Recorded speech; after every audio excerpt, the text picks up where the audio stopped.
with another video. We are going to be doing a ban list prediction with Mr. J Strategy Plays and our special guest, Phantom Blur. So we're going to be going over cards that we believe should be put on the restriction/ban list and explain why we believe those cards should be placed on those lists. Who wanted to kick things off? I think Mr. J should probably start things off, considering it was very much his idea to kind Okay. of get the ball rolling. What card did you have in mind should be restricted?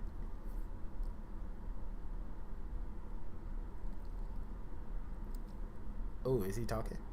Your mic is muted. All right, my bad. Yeah, I was waiting for your stream to pop up. There was like an ad. Oh.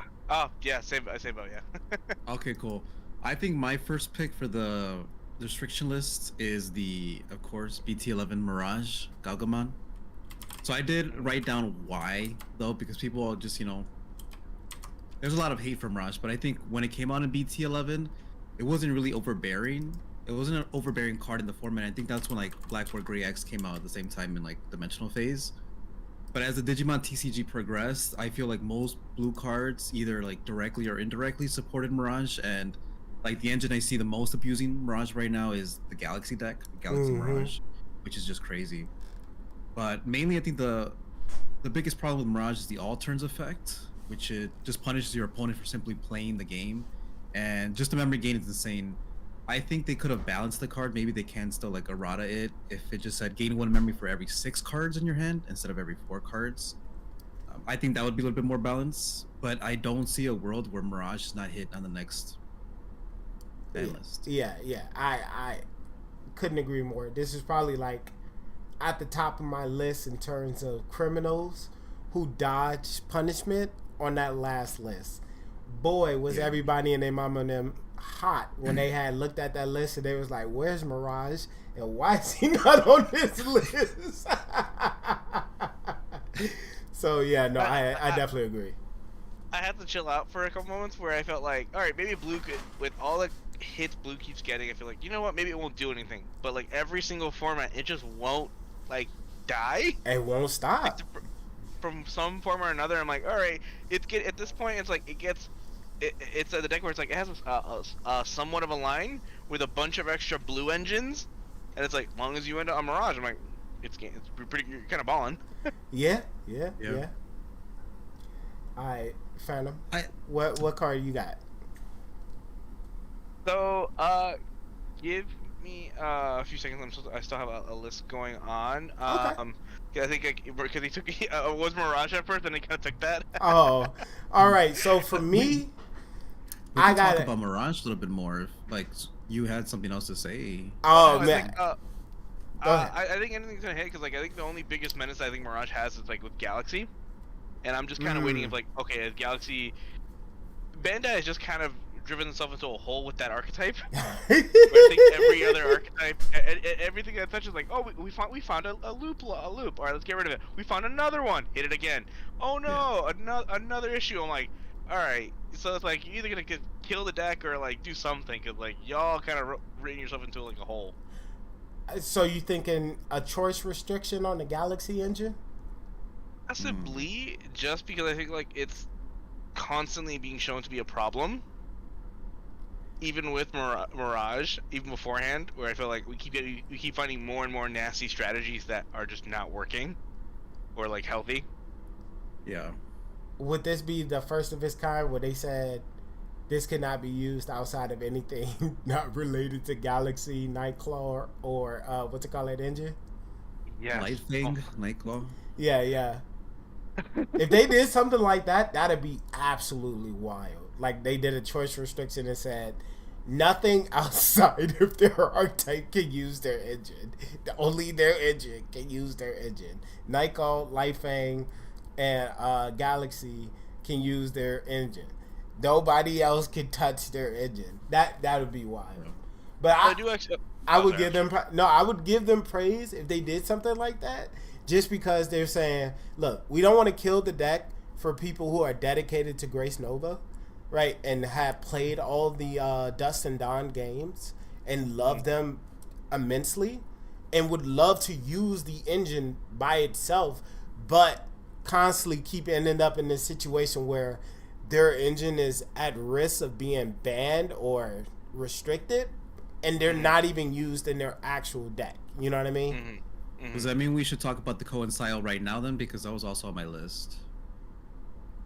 I think the coincile either needs to go to 1 or it needs to be errata so that it only in archetype. Ooh, okay. So choice restriction on coincile. Okay. Or the errata so that it's just in archetype Lightfang or Galaxy or Nightfang. I definitely have to agree with you on this because this card opens up so many possibilities for an archetype that has absolutely nothing to do with most of their decks, and it allows them to digivolve into a variety of different 6s that has absolutely nothing to do with Galaxy, right? They can go into Dynamon, they can go into the Dragon Links and get floodgate effects. They can go into they just got so many other types of possibilities from red and blue that they can end up on, and it feels like they didn't earn it at all, just because the bottom line is so memory efficient, and these guys guarantee you 3, and that reduces the Digivolution cost on top of that. It's, bro, that's way too good. That's way too good. Yeah, they gotta make this where it only affects Galaxy evolutions. So they release an errata of this card where they make it only Galaxy cards can get the plus off of this. I definitely agree with you on that one. Yeah, man, because I mean that the Galaxy Mirage is like mostly Mirage, but now they're including Galamon X and they're including Dynamon too. Yeah, it's getting ridiculous. Yeah. I don't know. It goes back to what I'm saying. It's like anything involving this archetype. It's never. It's like that meme. It's like, why is whenever there's something wrong, it's always you guys. There's the same 3 culprits. Yep. Yeah. And it's so weird because in when we get 2.5, they're going to have a way to be able to promote a 4 and end up on a level 7 Quartzmon from off this Ko and Sayo.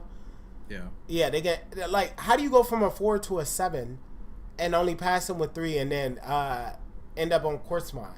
You know how much damage you're going to be able to do before somebody gets a chance to be able to remove that thing? Yeah, I don't know. Yeah, the Galaxy engine is problematic for sure. But for me, there's only one guy that I want in terms of a Digimon, and that's Ruin Mode. That man gotta go. All right. He gotta either go or he gotta get whacked or to 1 or something, bro. Cause like, aren't people only playing like 1 or 2 copies? I don't know, bro. Like, he gotta go. Like, look, for one, he literally floods your opponent from being able to play for potentially 1 to 2 turns. And then he also gives you recovery, pops a Digimon on your opponent's side of the board. So he's removal, he's checking your opponent from being able to promote and being able to play any Digimon that's under the 5K. And on top of that, he's also going to guarantee you the setup for the following turn. He does everything.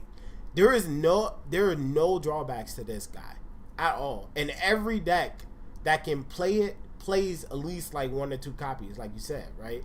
Like, you almost feel like you have to run this card in your deck because it's that damn good.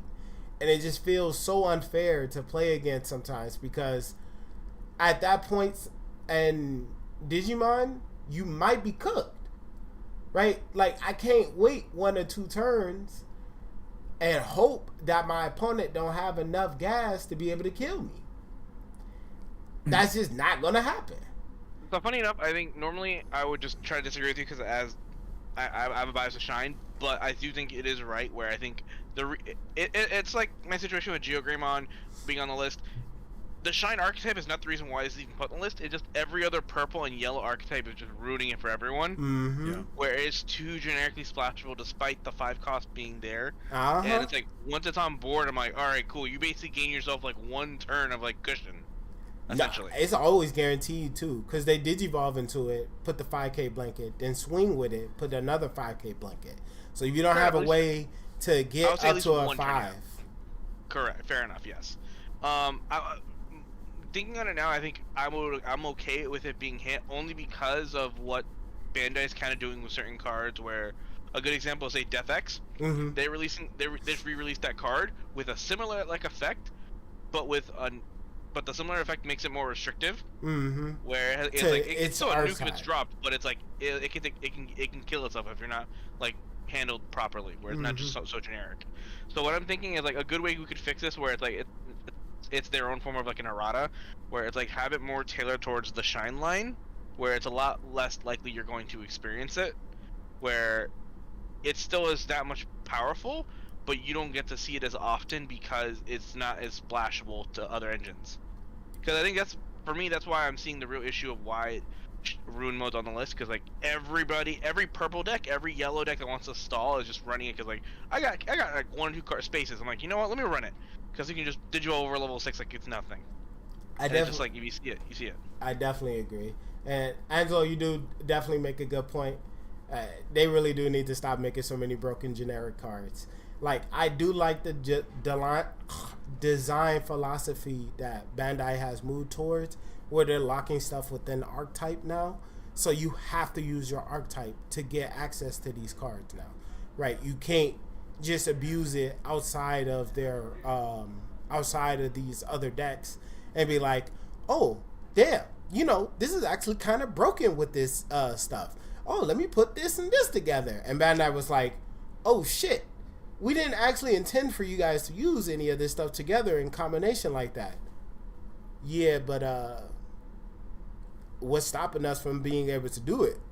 Nothing. Really. No, and I think it makes a good point, because with Shine, it's just like it's kind of hurting a lot of creativity for decks, where it's like, oh, why would I need to run anything else in the new stuff if Shine Greymon's Ruin Mode's still working tremendously well, even after it's like, what, this card came out a year ago now already? EX4? Yeah. Oh my god, yeah, we're like so far behind, and it's still just one of the best cards. I think I was about to say Konami. I know what Bandai is doing. I mean, it's a secret rare, right? And even Medieval Gallant's a secret rare. So both of them are floodgate cards. Death X was a secret rare. So they know what they're doing. These are money cards. Mm-hmm. Unfortunately, like Medieval Gallant is $90-ish for the altar right now.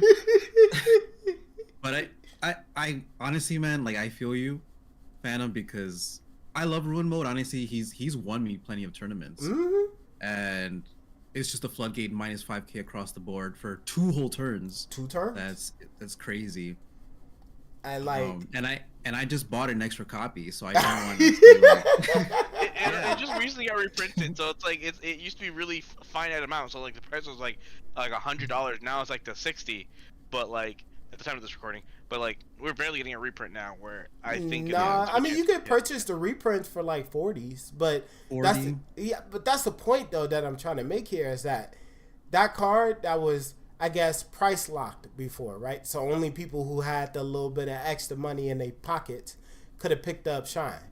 Now, if I had bought that reprint set and I pulled a Ruin Mode, guess what? That motherfucker's going directly into my deck. I don't even care, right? I'm gonna put that bitch in there somehow, right? Like when I was running my my Valkyremon deck, right? The Sukuyamon. Emotional damage. I was still putting in the Ruin Modes into that deck because it ended on the level 6 that's yellow, so I just said fuck it, put Shine in there, minus the 5k, swing with him on the following turn, and then minus another 5k. I didn't care that I didn't get the partition because I killed it by my own effect.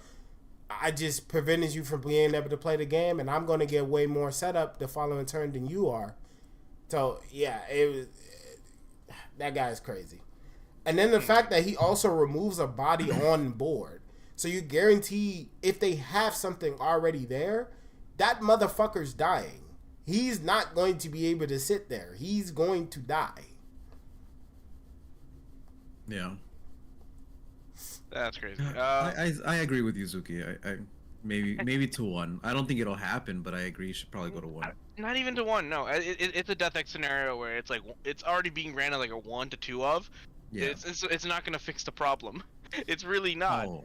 In my Sakuya or like Talman loop, I'm running them at 3 copies. So That's you though. I'm like most people are running it too because it's just a splashable card where it just fits, and it's like like I said, I already recommend the Death X dilemma.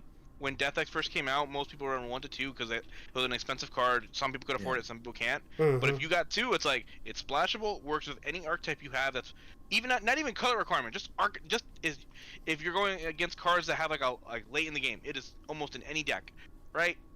You might as well just ban it. There's no reason to put it at 1. Yes. It's like it's a draw to draw. Yes. There's no reason to put it at 1. I guess there's I no deck using it at 4 100% copies. agree. There's no deck using it at 4 copies right now, right? Only the Talmon loop are the only Or ones that security. use it at 4. I think Security Control also does it for 2 now. Well, Medieval Gallon for sure has played at 4 copies in like Security Control now. Mm-hmm. But yeah, no, it's like you gotta understand. It's like that's in the category of just like it's too splashable and why it's no reason to be spared at 1. It's like get rid of it entirely. Yeah. I definitely agree. So I guess I pass over the next one. All right, I have 2 options. Do you want me to go for a card that's an archetype based or just a generic card in the game? I mean, it's your call. It's your list. I'm gonna go with the fun one. I want X Antibody to get hit, and now this can go two. This can go 2 directions. This can go in 2 directions. This can go 2 directions. Okay. Originally everyone wants the pointing at Protoform, right? Protoform is the biggest the biggest culprit of this of wanting a hit because of how much it speeds up with a lot of archetypes, especially with Gallant and a lot of other decks where it's like, oh, reduce by 1, and it's kind of impossible to get rid of because once it dies, it goes back to the top of security. Mm-hmm. I think it's promoting a really unhealthy state of the game. Not to mention, it's also it's a very hard card to get a hold of nowadays. Yeah. Protoform is definitely on the scarcer side in terms of getting some copies of. Yeah. I just think where ever since X Antibody's been introduced and become a meta type of strategy, the option card itself perfectly valid because you have to swing with it, everything, right? Protoform does so much more and just as much as the regular X Antibody. Where I feel like with a lot of these X Antibody strategies, it kind of just creates like a turn 2 or OTK type strategies like overall, where you don't really let your opponent type play, and you just get to reduce costs for like 1 or free or of that nature. And because of the way it recovers, it's very hard to just permanently get rid of, you know? Because you can only run like say 2 copies and still plus like crazy. I think it's interesting you mentioned Protoform because I mean I was thinking about Leviathan, that engine, the Dark Animal engine. Man. I honestly I would rather hit either Cerberus X or the what's the level 5 called? That's Cerberus, right? The level 4 Digimon. Yeah. I would hit one of those 2 instead of Protoform. But you see, that's my point though. Is like you're hitting like the actual deck. I want to future proof it. That's why. Because we're not only that we have Gallant already coming into the mix. We're going to get more X Antibody strategies. It's only going to be more of a problem and more prevalent for that card. But look how sexy that altar looks that Zuki put on the screen. Oh man, yeah, that thing is kind of crazy. That is kind of crazy. And they got my boy Garudamon over there on the side. They knew, bro. They knew. Yeah, no, I won't deny that. But it's just like you got to see it from that perspective of just like when X Antibody gets introduced, it's like all right, cool, and given almost every Digimon has an X Antibody gene or archetype of such, that it's just going to cause a lot of problems. Where all right, cool, that card is always going to be a contender now because of what Protoform can specifically do. I can agree with you to a certain degree with this one. I would be fine with them putting this to 1 because having multiple copies of this is a bit problematic. There are a lot of times where you end up with 7 or 8 security sometimes just because this card is chilling in your security. in the fact that it guarantees you a line out of your out of the stack that just died, does kind of feel pretty stacked. Not gonna lie, it does feel like you're cheating a little bit because you're like, damn, I'm missing the 5. If only I had a way to get back to it. Oh wait, cool. 3, 4, 5, pass. Following turn, push up, do it all over again. What's up, baby? Yeah. I ain't lose shit. You know, like, like I can definitely see what you're saying with that one. It definitely does feel a little cheesy. And in certain decks that I do run a big number of proto forms. So it's either between 2 to 3. I don't think I've ever run 4 copies of this in any deck, but I've definitely run like 2 I know to 3. some run 4 just because like it's just like it's their version of just having that option card as an extender.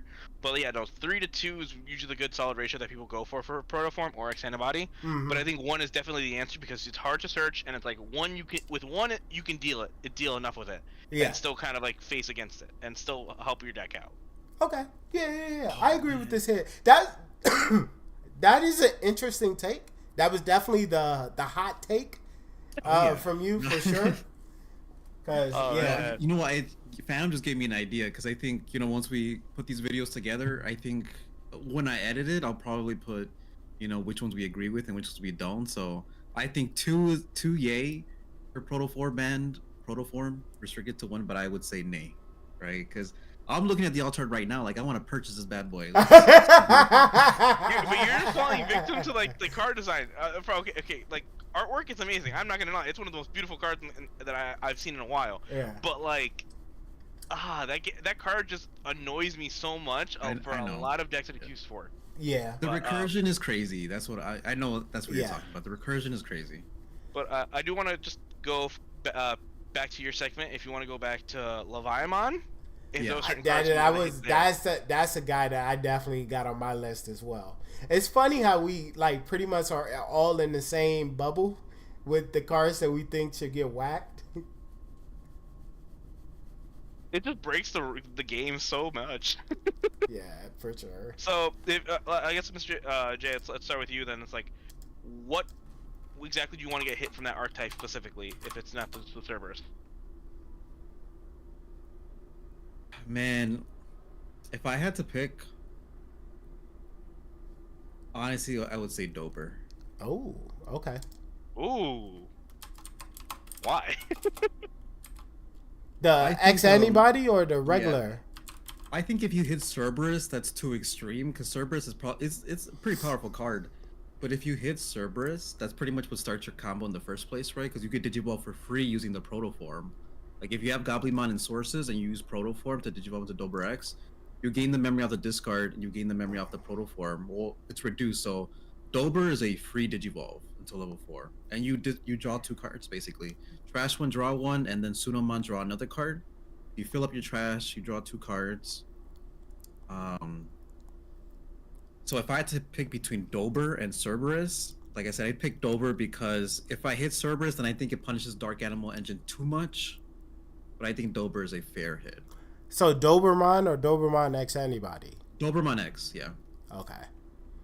That one to 1 copy. That's what I would say.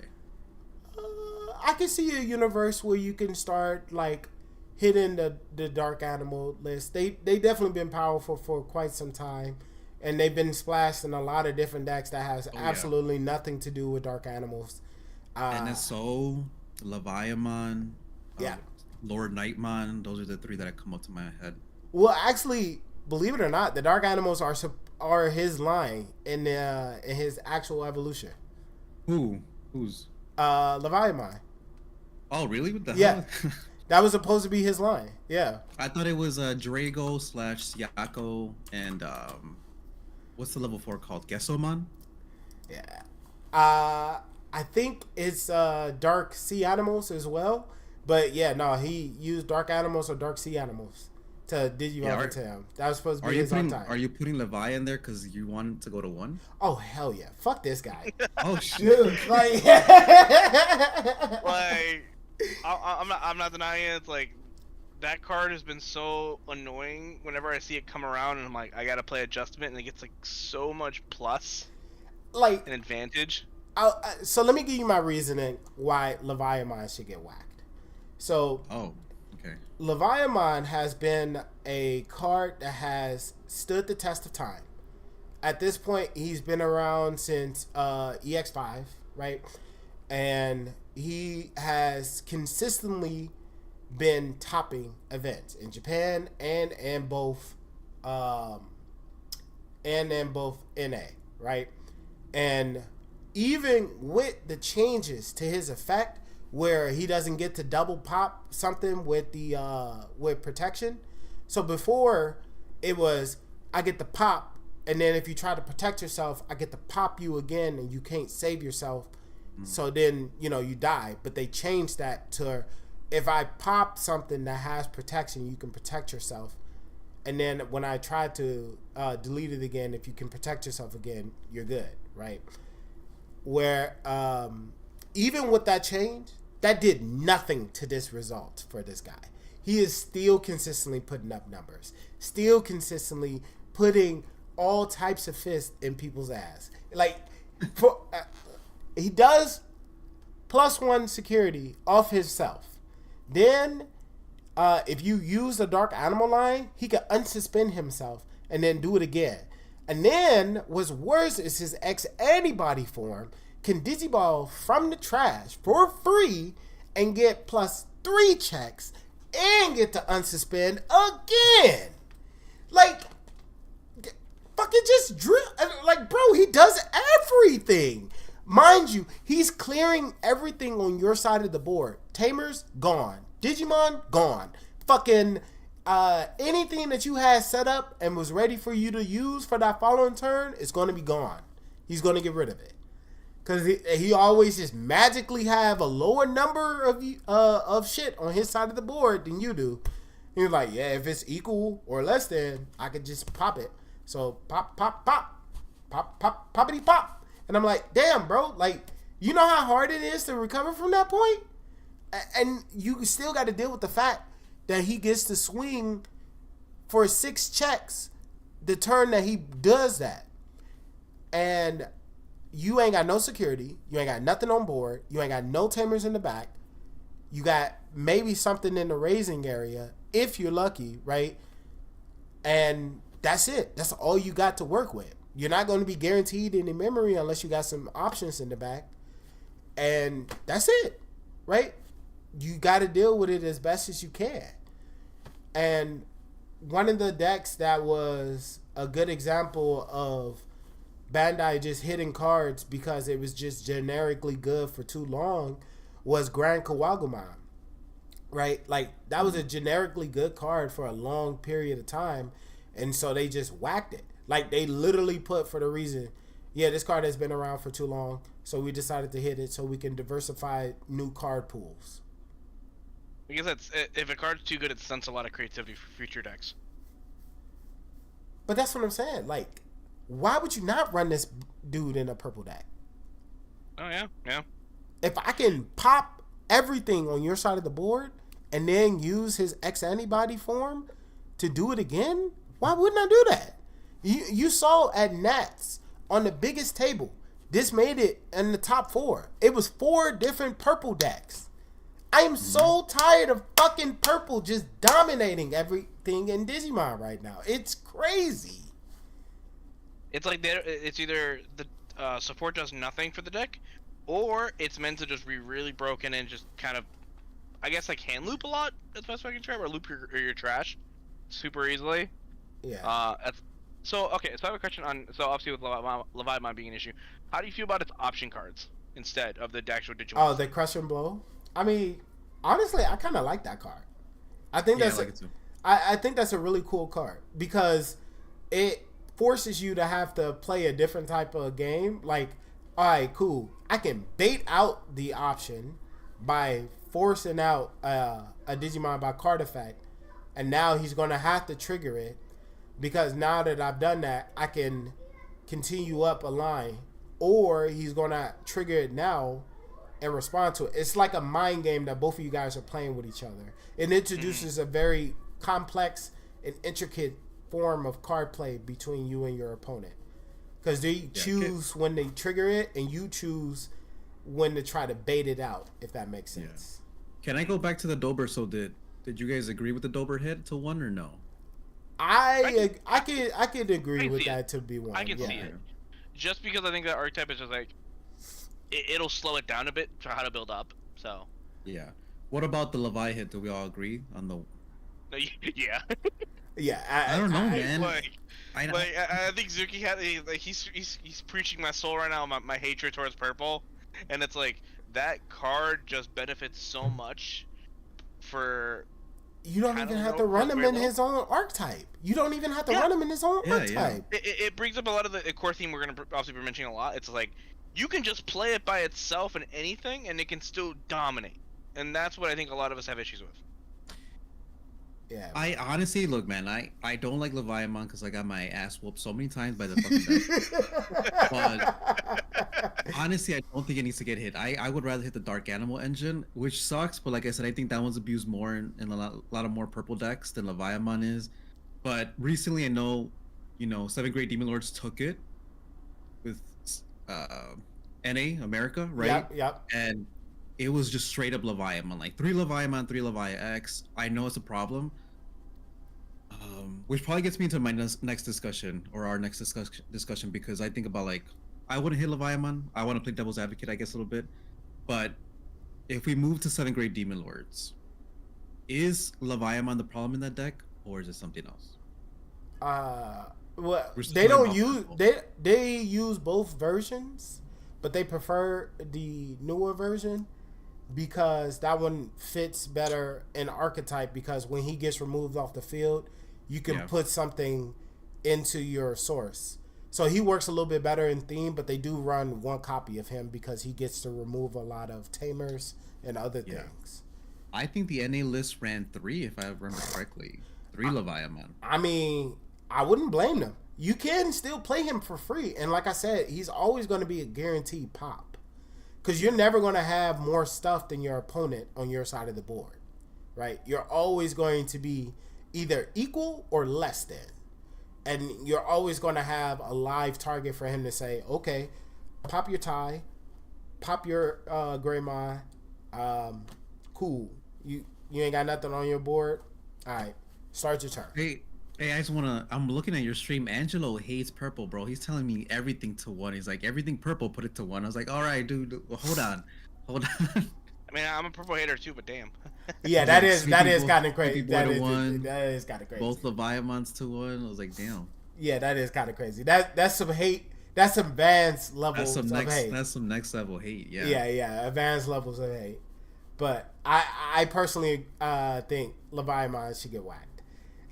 They have another copy of the card. They can use that in his place. Yeah, he's not going to be as impactful, but that's the point, right? Yeah. It's more in tune with being fair in the card game. It can make a big splash like it's supposed to, but it's not going to be the end-all, be-all. I'm stomping people out. You can't play the game. Because, again, he has built-in security hit. So he's always guaranteed at least 2 hits.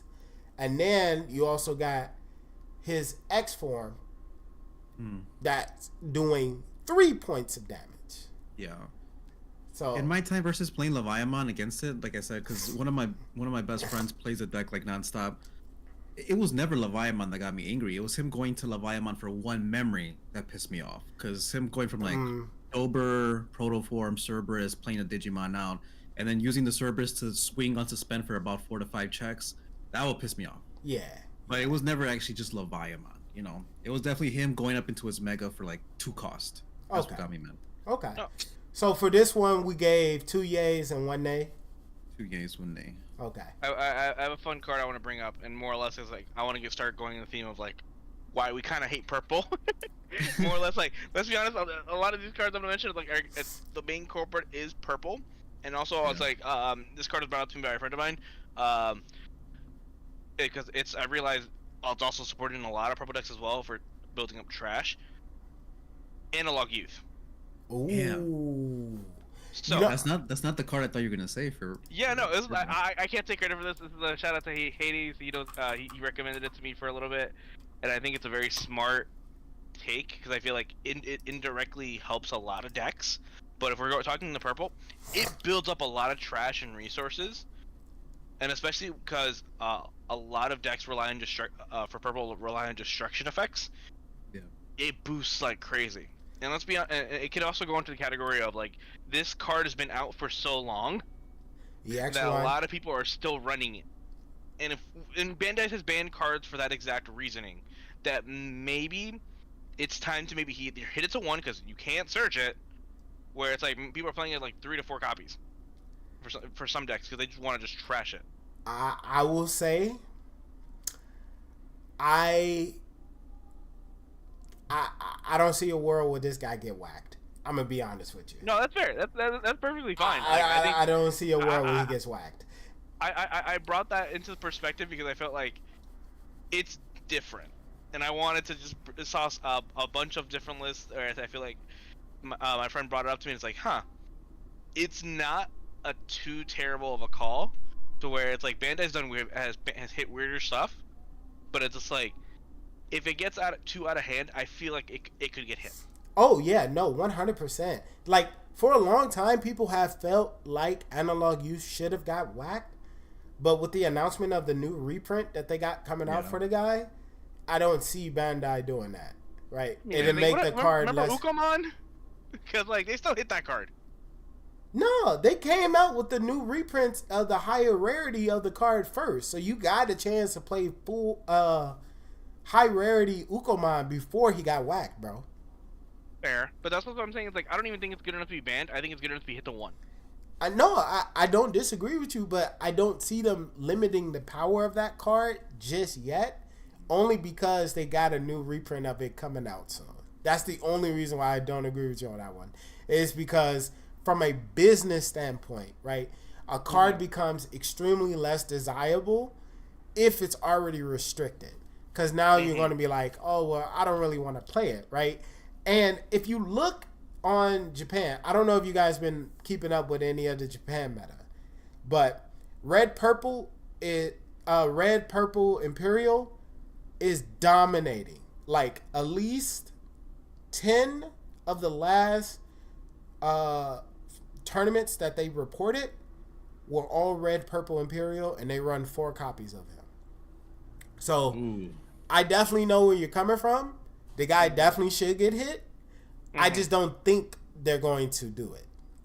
Fair enough. If we're going for that perspective, I think you make a very good point. But I still think, business stuff aside, it's a problematic card that's still causing the issue of, hey, purple strategies are still kind of dominating, and this is just one of the many cards that kind of encouraging that play style. Oh yeah, 100%, 100%. How do you feel about that, Mr. J? Honestly, man, I think you bring up a good point because it's just purple decks abusing it, but the only purple deck I see it being abused right now is Fenrir Lugamon, and I would say it's pretty unfair, but when I thought, because Fenrir Lugamon is on my list for cards to hit, but it was an Analog Youth that I was going to hit off Fenrir. I think I just feel like sometimes some generic toolboxes have been around for too long, and it doesn't leave a lot of room for improvements, especially when the game tries to introduce newer types of tools. And I think, like I said, for like what Zuki has mentioned, in other decks, especially in the Japan scene, like more purple strategies are still abusing this card to its fully extent. And I feel like it's either now or later where maybe this has to be mentioned in some sort of discussion. Because sometimes it's not always the archetype's fault. Sometimes it's just how good the support matches with the archetype. Yeah. I think I'm looking at the stream right now. Like I see Zuki's stream. I see the Koen Sayo and I see Analog Youth. And when I think about that, I was like, yeah, bro, Koen Sayo 100%. But if I see Analog Youth, I'm like, not yet. Maybe in the future. Yeah. You know. But right now, I'm like, no, I don't think it deserves a hit right now. Yeah. I have my eye on. I want to give my shot on my friend for that one, but it's like, I got my eye on that card. I will definitely say, future hit list, definitely. Yeah. Currently, nah. You got to give him. You got to give him his time in the light. Like, he has always been meta relevant, throughout his entirety of existing, but he has never been the end all be all. Like when you trace back to why you lost, it was because of this card, right? It's a great combo extender, and it allows you to steal turns. But outside of those two niche situations, the perfect abusers typically are purple strategies. And the reason why is because they care more about their trash than any other archetype, right? Yeah. Because on paper, he's supposed to be used in every deck because he can search you the cards that you need and you grab that card, but you sacrifice 2 cards off the top of your deck and put it in your trash. But if you don't care about stuff being in your trash, like my bird deck or a purple deck, well, now he's a perfect extender. Because there's times where I can't go for certain plays in my bird deck because I don't have anything in trash yet. And then with purple strategies, they can't do anything unless they have stuff in their trash already. So he is a great enabler of certain decks for sure, but he hasn't been when you trace back to why you lost, he was the reason. No, makes sense. Yeah. Makes sense. Yeah, no, I guess we kind of said everything we want to say for that card, but it's like that's my little hot take I want to mention with purple. I guess another one. It's more of a question because I did see this card pop up as well. Whenever we talk about a lot of hit cards, a lot of us either hits like either tamers options and maybe like a level 6 or there, and obviously maybe some minor like 5 and below. But I feel like it's very rare whenever you see a Digitama get put into discussion of whether to get hit or not. And I think it's only ever happened one time with was it Ukomon? Not Ukomon. Bukomon. There you go. Where it's like it created a whole type of strategy for blue decks. One thing I keep saying, this is more of a question. I want to see how you guys feel about it. Balmon, the purple egg. Oh yeah, that guy gotta get whacked.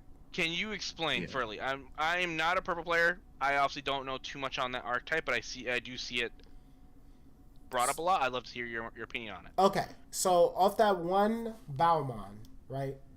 And I think this might kind of cut into what you were going to bring up for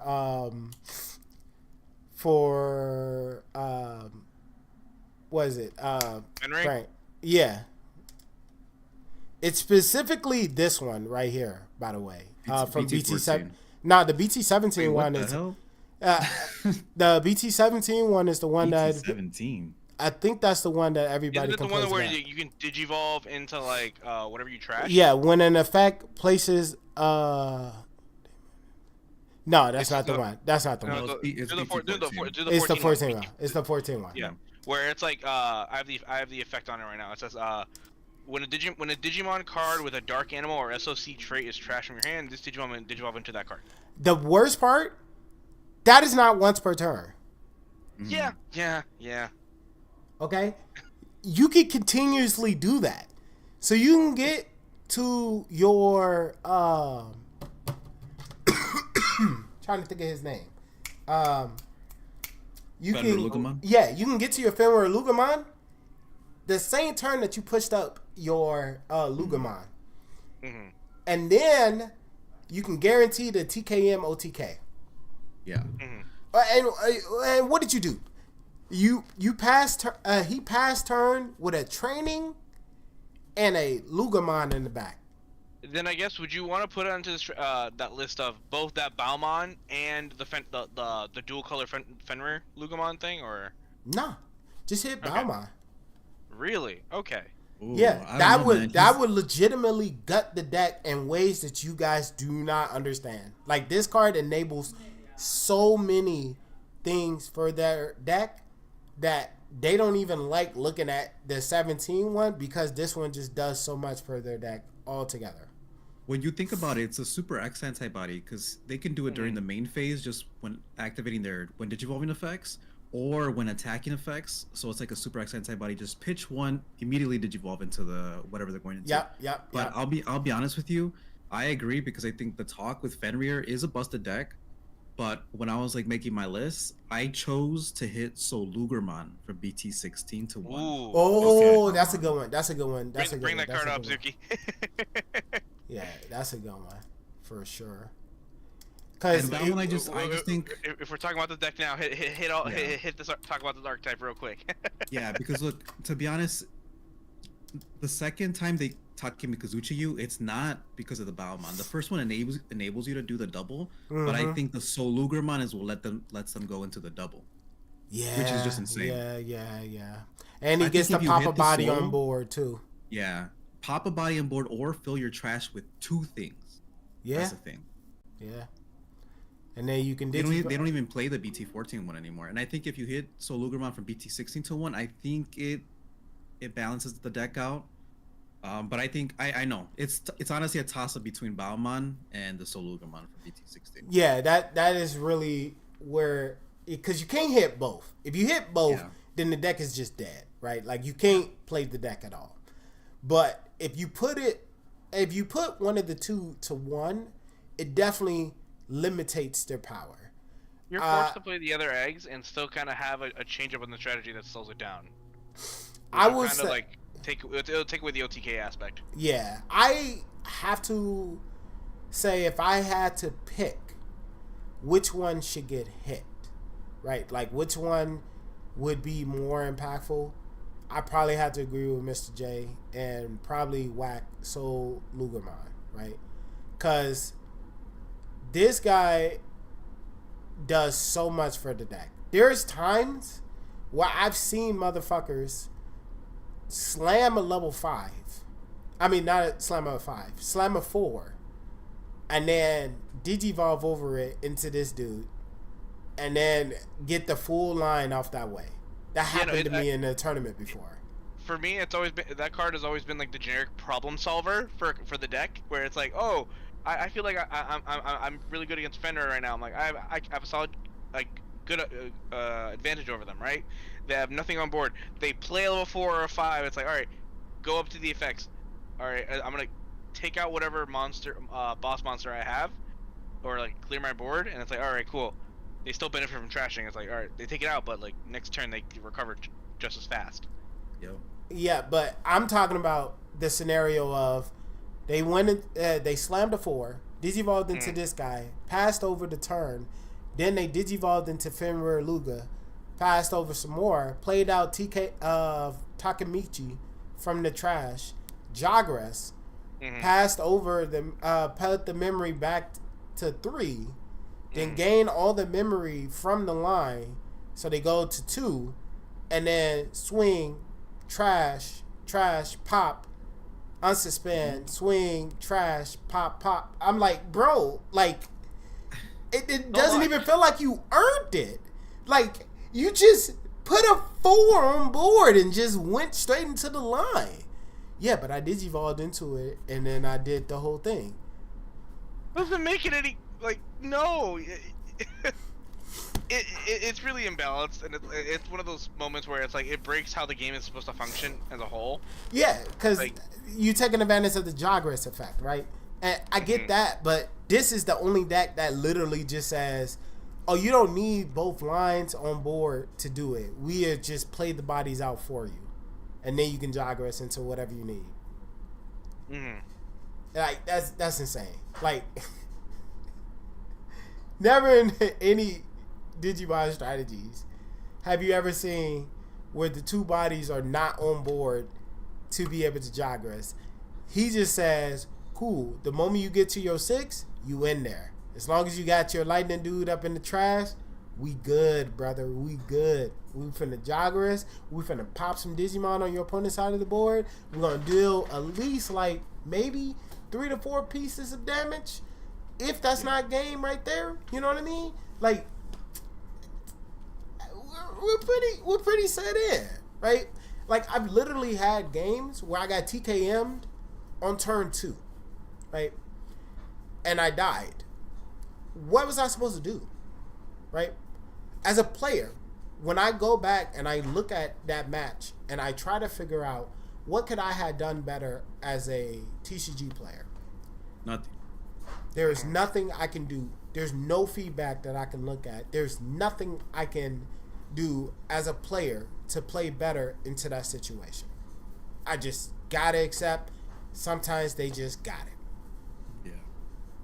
My bad, Suki. I just shared the stream link onto my Discord because I just thought about it. I was like, oh, that's probably a good idea. Yeah.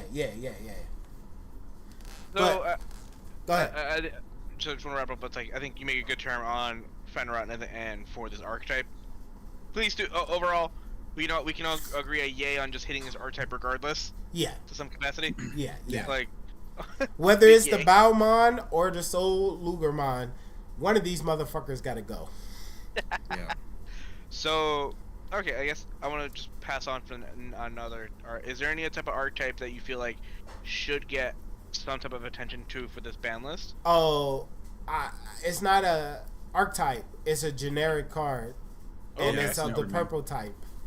Ooh, okay. Yeah. Me and Zuki might be thinking about the same card. All right. So. Type in that J. I knew it. This motherfucker gotta go! This motherfucker gotta go, bro! There is no universe or time zone that Hammer Spark got hit to 1 because it did the exact same thing that Jack Ray does, but better because you can keep reusing that off the mat Ishidas that you're going to keep playing, so you can continuously spam the ever-living fuck out of this card every single turn, extending your plays, extending your turn, just continuously just doing non-gameplay interactions, and you're like, wow, what a fun and engaging game. I am really having a lot of fun watching my opponent just continuously loop the fuck out of broken-ass support cards. Like, if I would even be mad about them having Call of Darkness to 1, but it's at 1. So I'm like, okay, you know what? That's cool, right? They got to dig for it. They got to search for it. They got to look for it in some capacity. They can't just use it. Jack Raid is at 4. They are guaranteed to see that motherfucker. And there's a lot of times where you see the motherfuckers just be holding on to it and just be like, Jack Raid, Jack Raid, Jack Raid, Jack Raid. Matt, bounce, Jack Raid. And it's like, wow, that's cool. Now what? Yeah, hybrid, swing, pop, cool. He goes to the trash, play him back out, bounce back to Jack Raid again, play the Jack Raid, go into another hybrid, swing again, change the color, pop, cool. Into the trash, play out another mat, grab another Jack Raid. I'm like, oh my god. What a cool card interaction. So much back and forth between me and you as an opponent right now. I 100% agree with you. It's on my list too. That's why I mentioned it. Yeah. No, I mean, I see it a lot. It's just like, would you want it to get hit to 1 or banned? That's my question. Because I think I want to preface this because yes, we compare it to Hammer Spark. However, you also mentioned this has a potential and strategy to be looped. So it could. Do you think it should be just as harsh or harsher than Hammer Spark? No. I think 1 copy. Yeah. 1 is fine, right? Even though they can loop it, they can't abuse it like they're doing right now, because there are so many times where you'll go against Purple Hybrid and they have multiples in their hand or multiples that they can see, because the thing is that even though you can loop it with the mats, you kind of gotta have multiple mats available to loop to re-abuse all the copies of the jacks that you're going to potentially play. So if you don't have multiple mats available, you can only loop like 1 or 2 at a time anyway. But if it's at 1, now you gotta hope that I hit it out of security, or you eventually put it in the trash at some point, and then you can start looping it. So you gotta dig for this card, just like Call of Darkness, right? Because previously, before, Call of Darkness was just as impactful. I ain't got no Digimon on board. Well, you know, this is a 2-part effect. It says delete a Digimon. Grab 2 purple cards from the trash. That first part is its own effect. The other part I could just do. So I paid a 1 to grab 2 cards back from my trash. Oh, look at that. They were tamers that I needed to reuse, or options that not tamers. Digimon, the hybrids that I need to reuse to constantly keep doing these plays all over again, and then loop. The problem with the purple hybrid deck isn't so much that they do too much, or they pop too much, or they hit you too hard. It's the fact that they just keep abusing so much of their cards. And like, I guess that's a cool aspect of the deck.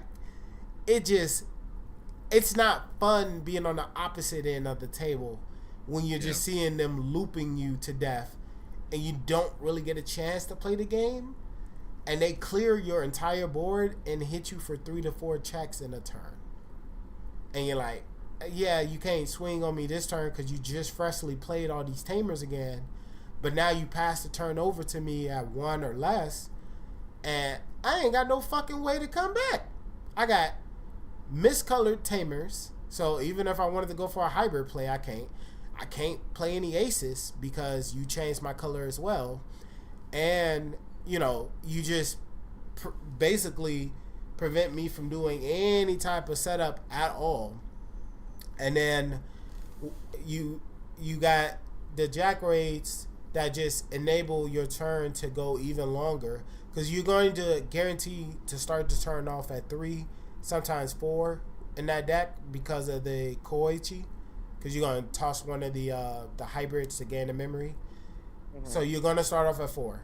You got 4 copies of the jack raid, so then you can go up to 8. Then you can just hybrid, pop, play out again, grab back cards that you need, and just set up for the following turn again. And it's just non-stop, just like that. And there's nothing for you to interact with on their side of the board, just tamers. So you feel like you're forced to have to play cards that remove the tamers themselves. And there's, like I told you guys before, there are no tamer removal like that. We got black, and that's it. So Machine Dramon can pop tamers. Fucking certain option cards, like it's a 5 cost that pops a 3 cost tamer. That exists, but that's also black. You got Black War Greymon. It's in the name, right? What the fuck are other colors supposed to do to pop the tamers? I think doesn't Dex do Greymon? Or Doragoro? It doesn't. Yeah, Doragoro pop tamers as well. Unsuspended tamers, yeah. But what is it? What's his color? Back. Purple, black. Yeah. Okay. Fair enough. That's a good enough point. Okay. But yeah, no, yeah, fair enough. You make a good enough point on why you want certain that card hit. But I guess I want to transition to a less generic card if we want to talk about another card to get hit. How do you with a lot of decks right now? This is another deck that's been kind of in the meta for like a hot minute. It's not too overpowered, but it's constantly seen in almost every top deck list for the past I say 6 to 8 months, and that would be Imperijamon. Okay. Do you think that deck is worth hitting right now, or to at least putting in check? No. With Japan and other formats right now, currently, like even looking at NA, they ain't been doing shit. Like, there are just way better strategies right now to play. Like, case in point. What that deck doing against a fully optimized 7 Great Demon Lords? They got to deal with a whole bunch. See, that deck main benefit is being able to use jamming to swing on people's security. But what you doing against an option field security? No, you're right. Yeah, because like it's full of bombs at that point, and it's like it can't really do much. But I will put in the this question. Oh wait, Mr. J, are you back? What I miss? I went to the bathroom. So we brought up a certain. We wanted to try transitioning from obviously from the previous topic to now. How do you feel if Imperial Digimon worth being hit on the list or being seen? Because it's been a top deck for the past couple months. They're on my list, honestly. Really? You want me to give you my take? Let me first catch you up first. Zuki actually disagrees that it shouldn't be really seen for any form of hitting whatsoever. He can, if he wants to restate, paraphrase his version of his reasoning. Basically, what I said is that looking at NA results and looking at Japan results, Imperial Blue Green ain't been doing shit. Like, they'd be lucky to get a top here and there, but that deck has been optimized to here and back, and they still are struggling to get results right now in the current metas that they're in. And that main benefit of that deck is that they have jamming, right? And they can get to the jamming parts pretty efficiently. The problem is that you can run into stuff like 7th grade Demon Lords, which has a variety of options in their security, like Crush and Bite, Bite and Crush. And they run like 3 to 4 copies of that card because it's so good. Why would I not run that card, right? And it's also listed as a 7th grade Demon Lord for some reason. So you could put it in the security source. I mean, put it in the source for your gate. So that, I mean, it's a reason why when we looked at the NA Nats, it was 4 purple decks that made it. Each one different, but it was 4 purple decks. Have you guys seen the Ultimate Cup results in the top 8 lists? It was 6 purple hybrid, but the other 2 decks were Imperial. That's also why I wanted to bring it up. With like, no matter like if it's not topping, it's always in the radar of like in the top few contenders, where it hasn't really been going away, and it's been like the main strategy to kind of fight back against purple.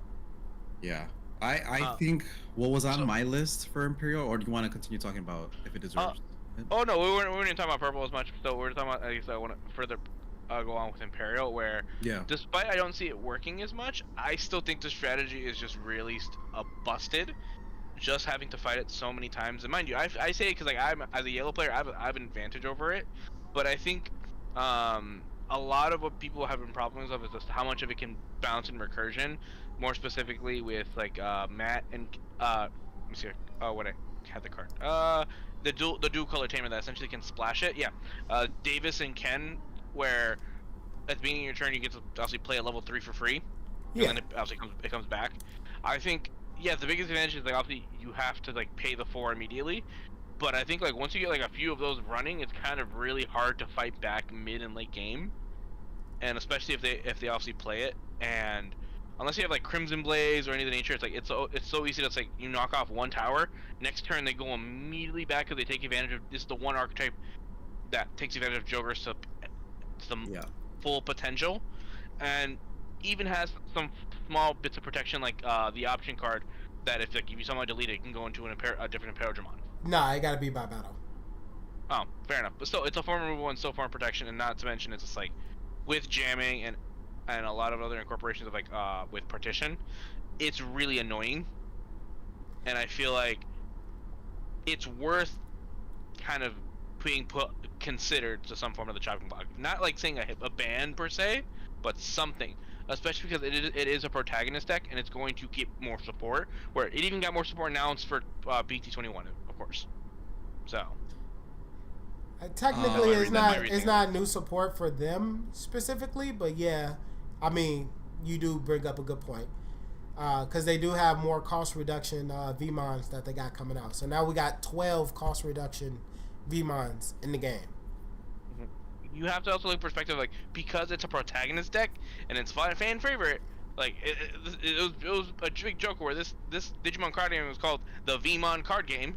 Yeah. Where it's just like it's only gonna get more support even if we as time goes on, and it's gonna be a high chance that they're gonna have more support that's gonna synergize with the archetype, and the archetype is at a point where it's like it can do a lot, so it has to get some form of like reduction. Yeah. You guys mentioned Primogenitor, but Primogenitor is just when it would be deleted by other than one of your effects. So it deleted by battle, deleted by effect, it would proc Primogenitor. So like I said, I did have it on my list, and I think if we hit the BT16 Davis and Ken, that's gonna kill the deck outright. Yeah. But I think getting into one would be fine. no, No. I think you'll like destroy Imperial pretty much. But if you hit the memory gain level 4s, I think that would balance the deck a little bit more. If you hit like the BT12 Sting, BT12 XV, it would force them to play the other ones, which not gaining 2 memory of the DNA is gonna be big, to be honest. It lets You them know end their turn. what? You know It lets what? them You end their might be turn on cooking with that Jogras. one. It lets them end their turn on Jogras and not have to care too much about the memory gauge, where it's like, oh, I'm okay going past like 1 or 2, and immediately come back to 0 or 1, and lets them continue their turn. Or if they trigger partition, they can activate the BT12 inheritables again, or that effect, and gain 2 more memory when they spit the bodies back out. So you essentially gain 4 memory for like blasting. Yeah. And then killing the level 5, which is just crazy. And what people did to optimize the deck at its best, right, was Jogras, gain 2, swing for the 2 checks, go return the Primogenitor for 2, and then Digivolve into the structure deck Dragon mode, spit out the 2 4s, then Jogras again, and you basically get 2 more checks. So you did 4 damage off what? It cost you absolutely nothing there, basically. You gain 4 memory basically off just the level 4s. And that combo that you mentioned, you gain 4 memory. Yeah. But you spend 2 to do the play essentially. With the primo, yeah. Yeah. But that's what I'm saying. Like, that's insane. Right? And I definitely agree with you, but I would say from like it's hard to want to hit something that does kind of like let's put this in perspective real quick. When the other decks that were doing better than Imperial were at the top of their game before they got whacked, they were not in the top deck radar at all. When those other decks got whacked, that made Imperial the apex predator. Right or wrong? What deck was it?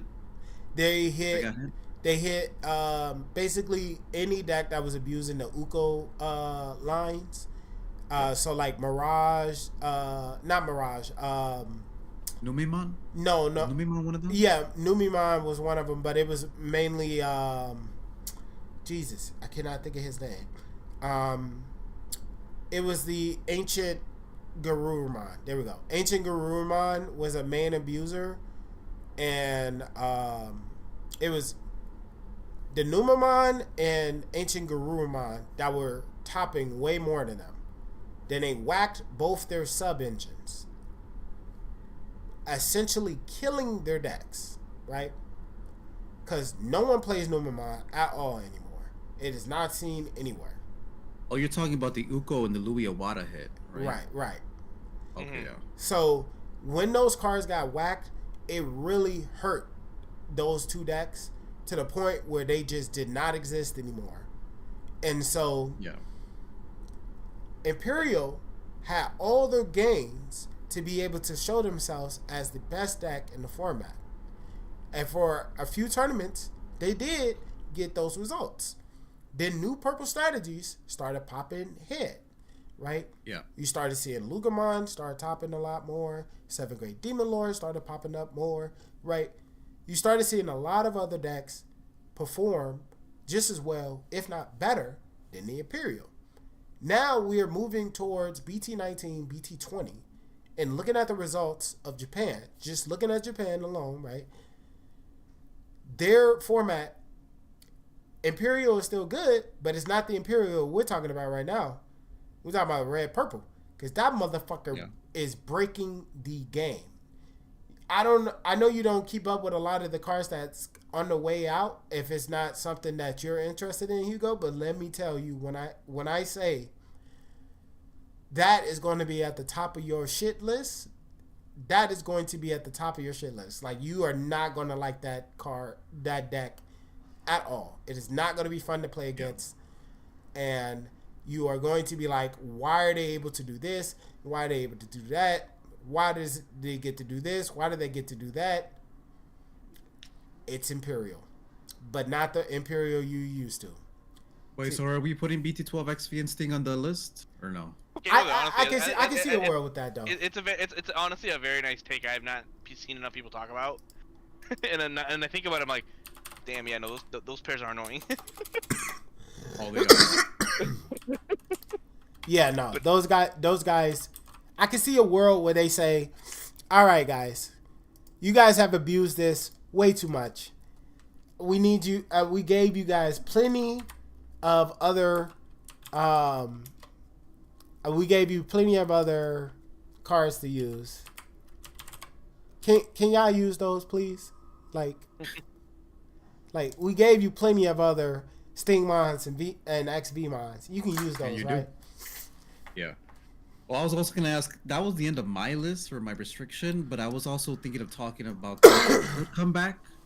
Yes. Do you guys have any more banlist cards to come up to bring up, or do you want to talk about? I got like one more. I got one, two more.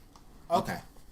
What are those? Obviously, I still want to talk on topic because I think Vmon is still a culprit that I'm staring at. Oh my God. And this is more. This Vmon hate needs to stop, brother. Sorry, my hot take. I don't like Vmon. Never liked the guy. My gosh, bro. That's like literally my favorite Digimon. I'm sorry, but no. So this is not my personal hatred, but I can understand why a lot of people don't like it as well. And it's been a boss monster for like a hot minute, and that's Magnamon X Antibody. Oh, okay, yeah. Do you think it's worth to be put some form of attention on that? I mean, I say it like this. That dude is problematic in certain formats, but he can't do shit currently right now, bro. I don't know if you know this, but you're right. Gallantmon checks this motherfucker so hard, it doesn't make any sense. When you get up to 21K and you swing and they ain't got no security, they gotta block. Cool. Now you just lost your Magnamon. You spent all that time trying to protect that motherfucker. Now he gone. Right? And I'm going to just pop it, the body that you leave behind. You got two forms of armor removal to protect it, but, you know, the reason why this guy particularly hasn't really been seeing a lot of results is because he gets checked really hard by Gallantmon. I think it's a good point because I think like before Gallant became a thing, it was kind of a menace for a lot of players, and I think if we're talking on that aspect, yeah, it's a big problem. And now I think just no one expected Gallantmon to kind of be the suppressor for it. That would be like the unexpected answer. Before it was like, oh, just block, but like no other deck could really block outside of like black for collision and stuff like that. Yeah. So I think if it's still a menace later on, it could be a factor. If it somehow can evade obviously the Gallantmon stuff, where it's still worth enough to be be on the radar, you know, where it can still because of how much invulnerability it has. Because I think Suki, you and I have mentioned before, like Bandai has been having a big trend of making a lot of boss monsters super invulnerable. Yeah. And just kind of saying it's like, I don't care what the game is, you can't touch me. Yeah. And I'm gonna do what I want. And I think it's like that could also just be a theme of like, all right, how are we handling cards like that in the future? Because not every one of them is gonna have a solid counter. Yeah. And like using Gallantmon as an example, the Gallantmon, like the regular Gallantmon, he has when your memory gauge is at 0 or less, he gains the immunity. When you go into your Gallantmon X Antibody, he only has immunity to Digimon effects. So if you hit an option out of security, he can be checked. So they did make some steps in the right direction by printing him as you can still interact with tamers, you can still interact with options, right? You can still interact with stuff that pops out of security. You just are immune to any Digimon effects, which is good, right? Because I can still interact with you. I just don't have all interactions with this Digimon. But the base form Gallimon does offer that complete immunity, but you won't get all access to that fucking right swing, kill you type of power that Gallimon has. So, you know, it's pick your poison type of thing. Do you give up the complete immunity to gain access to all the power that you have? Or do you gain immunity to just Digimon effects and gain all the powers that you have in your deck now? So that's a really good design philosophy that Bandai went into with Gallimon particularly. Whereas with the Magnamon and the other card that's gaining immunity for everything is the Jesmon, it's just not cool. You know what I mean? Like, you can't interact with them. You can't activate anything against them. They just say, yeah, I'm good. You know, you can't really do anything. I'm here, you know. Mm-hmm. Do you see, so I guess like that goes into my next question, because you bring up Gallimon Connor for that. This is more of a future-proofing question to look on the horizon. Do you see Gallimon as like a problem that should be hit later on or not? Based on dealt with now. Based on Japan results, that motherfucker is definitely topping a lot of events still. He raw as hell. But if you had to hit it though, what would you hit? The obvious answer is X Antibody. But if you hit that, then the deck goes back to tier 2, if not lower. Mm-hmm. What if we hit one of the Takatos? I don't even play Takato on my build, bro, and I legit was practicing yesterday with friends, and I didn't drop a game. Well, I dropped a game, but I didn't lose a match. Because if you go into BT7 Gallon and you're at 0 memory, I'm immune. I can do whatever I want. I hit option security. Yeah. See, immune. he knows what I'm talking about. I don't need a Takato. If anything, Cool Boy is allowing me to do like draw cards and gain memory, so I can manipulate the memory to go back to 0 and then swing. And if I go into Gallon X, tap Cool Boy, like you paid 1 to go into Gallon X, tap Cool Boy, go back to 0, and now I'm immune again. And I can go ahead and swing for the rest of the checks. So I don't think Takato is the problem, because even in once we get 2.5, they have it split between the Raid Takato and the Blitz Takato. I will say that Raid Takato does make a big impact. Oh my god. Because I think once you get the Raid one, Magnamon X, I don't know if it's going to be relevant, because there's so much Gallimon representation in the meta right now that once we get the Raid Takato, Magnamon's going to fall off like completely. Yeah. And it hurts to think about, because what's going to basically come is that you're not going to run any of the old Takatos anymore. So no more EX2 Takatos. RIP to all the people who owned all the art arts. Me. But you're not running him no more. You're not running the BT12 Takatos anymore. You're just running 19, and you're just running the one from BT17. And the reason why is because the BT17 one allows you to warp at the end of your turn. So you can literally slam a Guillemon, activate his effect at the end of the turn because you just passed turn to 3. Put the 2 underneath, go into the raid, the rush, Gallimon, swing, trigger Takato, gain raid. You're gonna try to pop something, then you're gonna swing and try to pop something again, and you could also digivolve further if you got X Antibody. Yeah. So it's like, bro, like it's so good, bro. It's so good.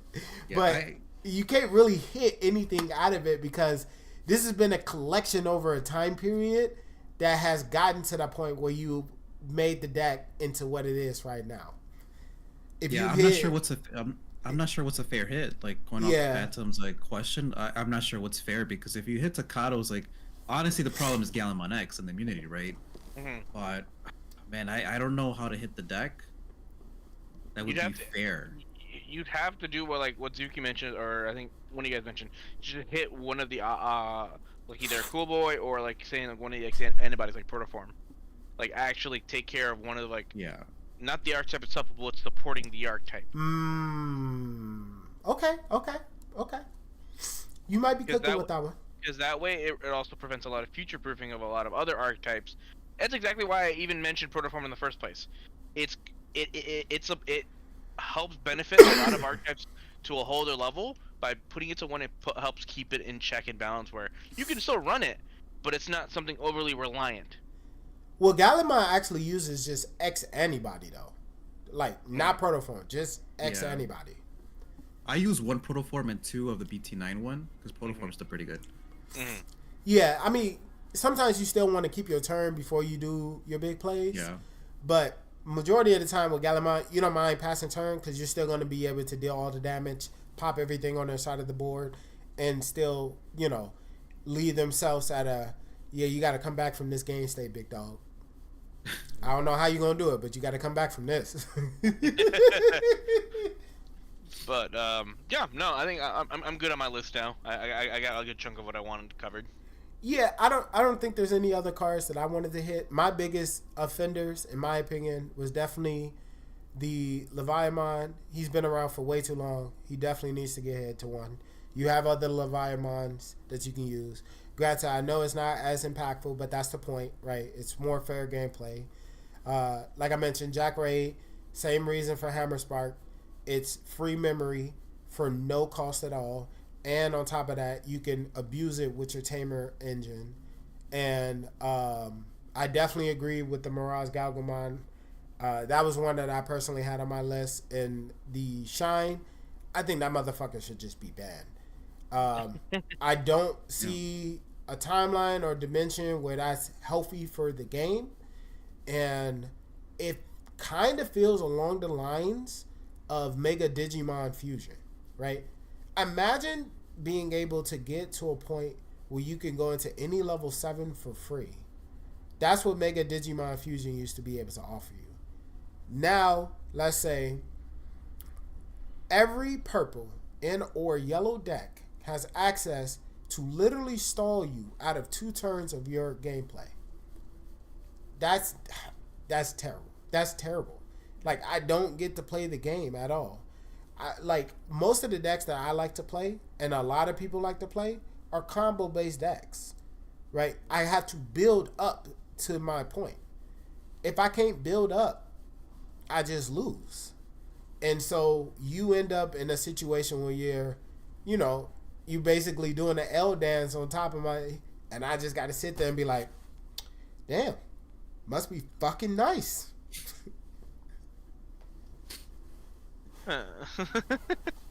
But okay, so let's go back to Mr. J's question. Instead of putting cards on the list, what would you see yourself taking off? Honestly, Can I bring up the obvious one? I know we talked about it before, like last time we were joking about it.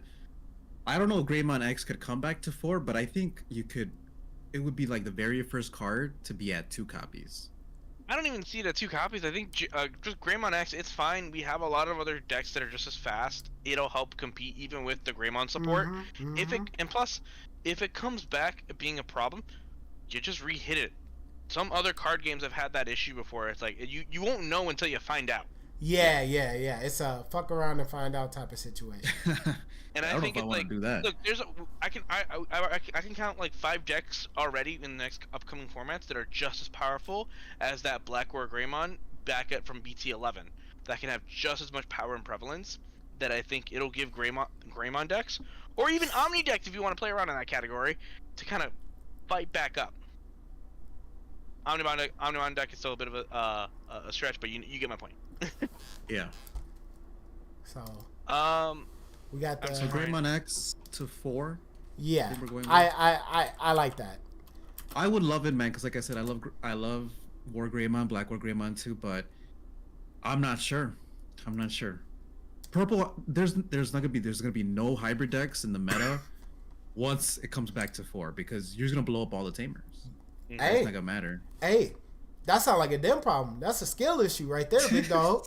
So I have a fun question now. Then, if you want to bring it back, if we saw Magnamon obviously being put in check because of Galmon so much, where it's like irrelevant. Do you see Awakening of the Golden Knight come back? Ooh. Is it restricted to one? Yeah. Wait, what the hell? Yeah. Well, yeah, Bro, no, that's what it got whacked because they got tired of vaccine abusing it. They got tired of all these other yellow Yo, I or blue forgot decks. about that. Yeah, But it brings up No. a good point now. If you think about it, again, Magnamon and specifically was a deck that was a problem, but now it's being fine. No, keep it there. I don't want that thing back. All right, a little bias. What about you, Zuki? Yeah, no, I don't agree with that one at all. Yeah.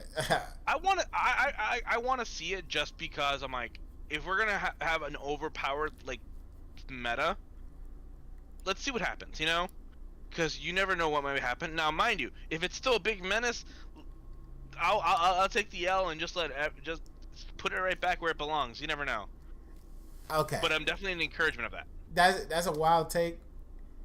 But okay. I think what other ones am I seeing? Of recent. Wait, Phantom, weren't you talking about how you don't really like Magnamon? Now you want that?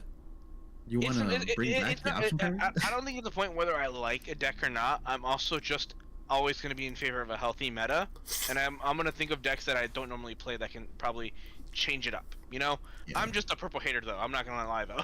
Oh yeah. Yeah, the issue I see is that I don't want that card to come back to 4 because I think TK from BT14 was wrongly hit. I think they should have hit. Yeah, I think they should have hit the 1-cost option card. Oh my! The Angel of Hope. What? Nah, Emissary of Hope. Okay. But Emissary doesn't do anything without a TK on board. Mm-hmm. Yeah, you need a TK on board. That's why I would say you hit Emissary and you bring back TK to 4 copies. That's man. Y'all got some hot takes. Am I biased though because I'm an Angel player? Yes. You know what? At least you admit it. That's some not hot takes. Not other players can admit it. I just get upset when Bandai hits cards indirectly. Like Magnamon X was the problem. They're like, you know what? Let's hit the surrounding cards. Like, no, they hit vaccine in general. Yeah, yellow vaccine was the biggest problem at the time. Why? Mm-hmm. Because they had access to be able to get to the Magnamon in the same turn and without passing turn. Exactly.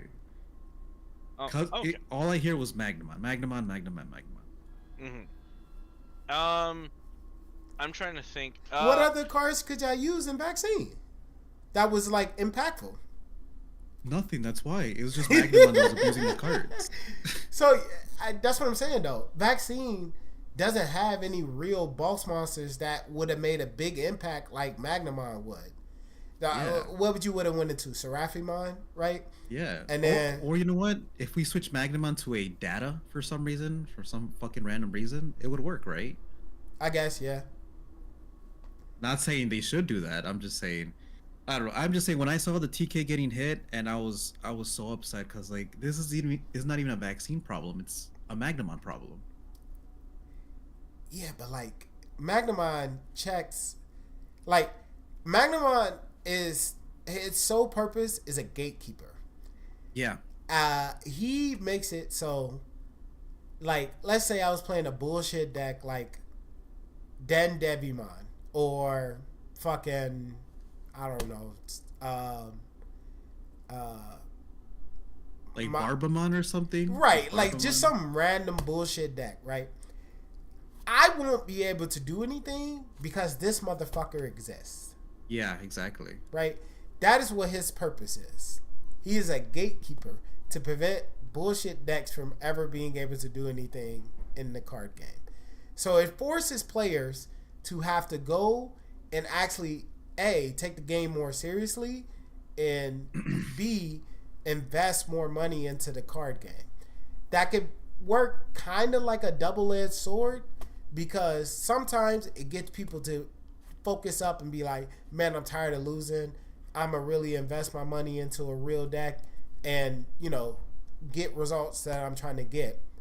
Now, other times you get people who say, man, fuck this game. I give up on it. I don't want to play this shit anymore. Yeah. So that's, he kind of bridges that for a lot of people. And another example of a card that kind of did that for a lot of people was in BT10 when they first introduced Cross Hearts, and they had ×4 or was it? Yeah, I think it was ×4, where he literally, he literally gets to play out of body, draw 2 cards, give himself rush, swing, unsuspend the dude, get back the 2 bodies that you use for him, on top of being able to draw 2 more cards.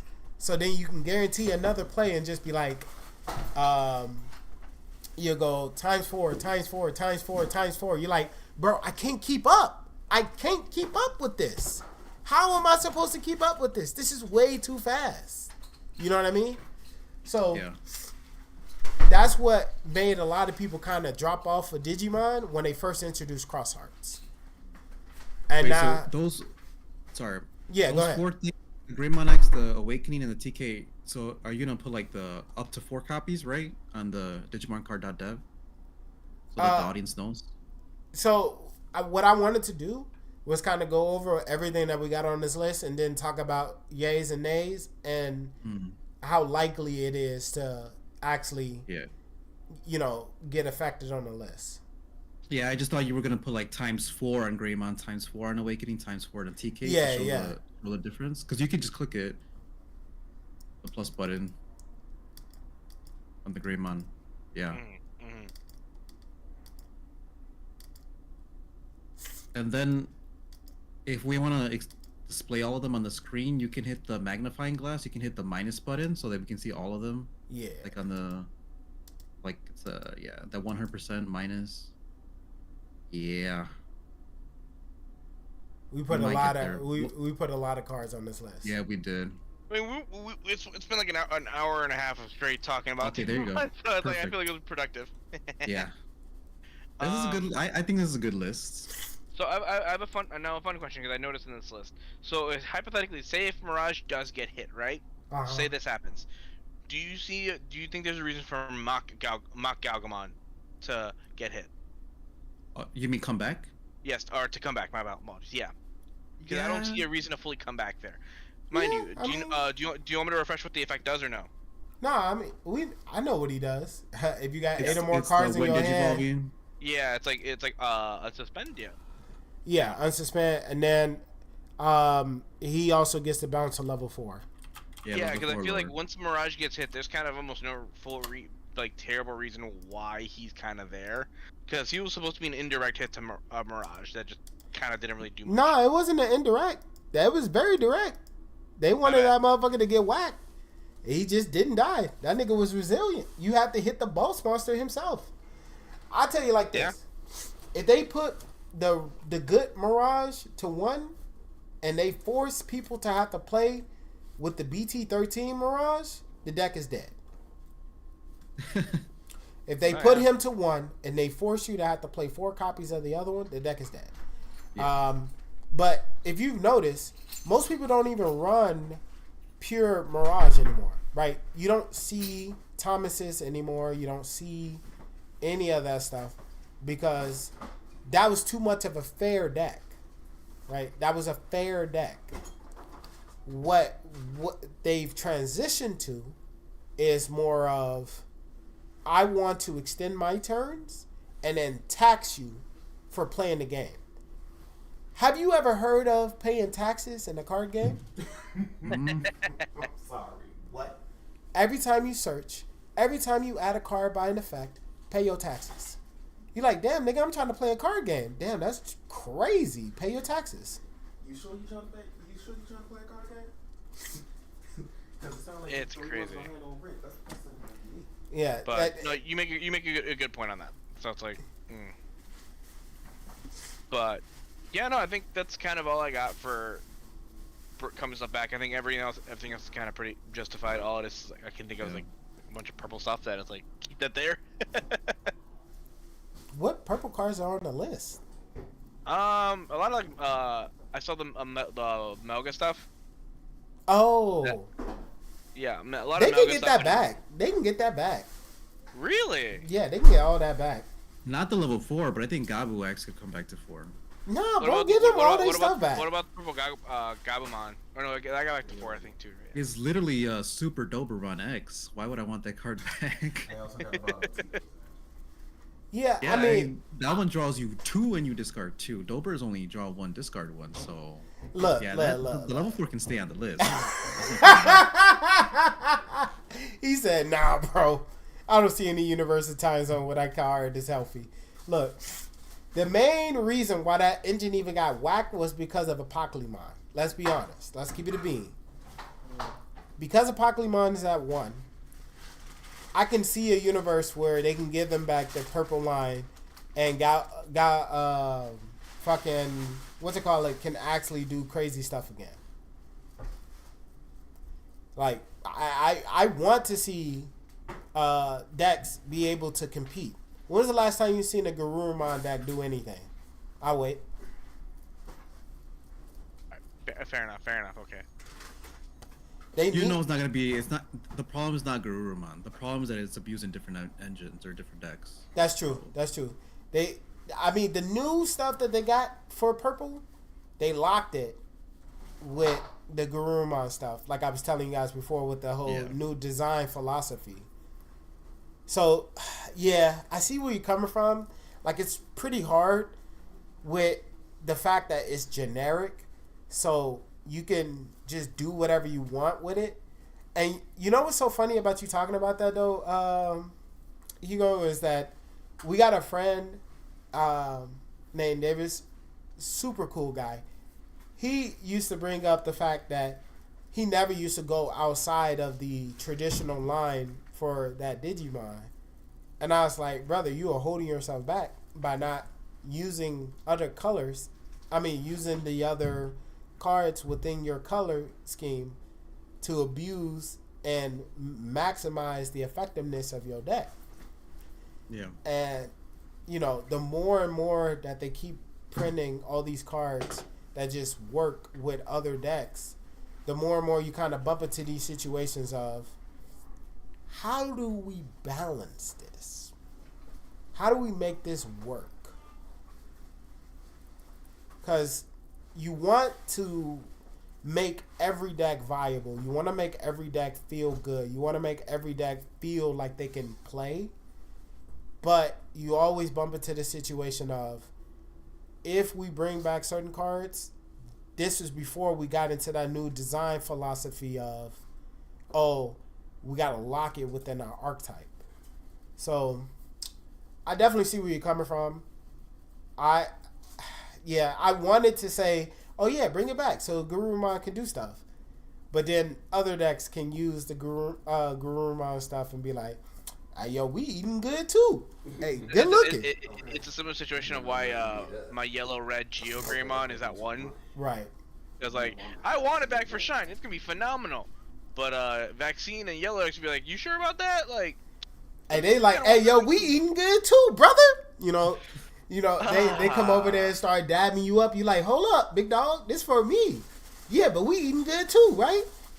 I mean, I didn't know you was a part of this, you know. But yeah, no, it's like there's some decks some cards in there I feel like no on paper for their archetype it's not that bad, but they're there for a reason. Yeah. But yeah, no, I'm all good. I'm tapped out on like on my list now. Yeah, same. I was trying to keep the stream under 2 hours, to be honest. Oh, perfect then. This list has been amazing. So final yays and nays for all the cards, and how likely are they to get affected? Mirage Gagumon, yay or nay? Yay. Yeah. All 100% anonymous. How likely you think this is gonna get? If it doesn't get hit, it's gonna get power crept. Is what I'm hoping. That's what I'm hoping. It came out in BT 11. 11. And this BT is BT 20, and they are still getting results in Japan. So unfortunately, you were correct, but like someone can dream.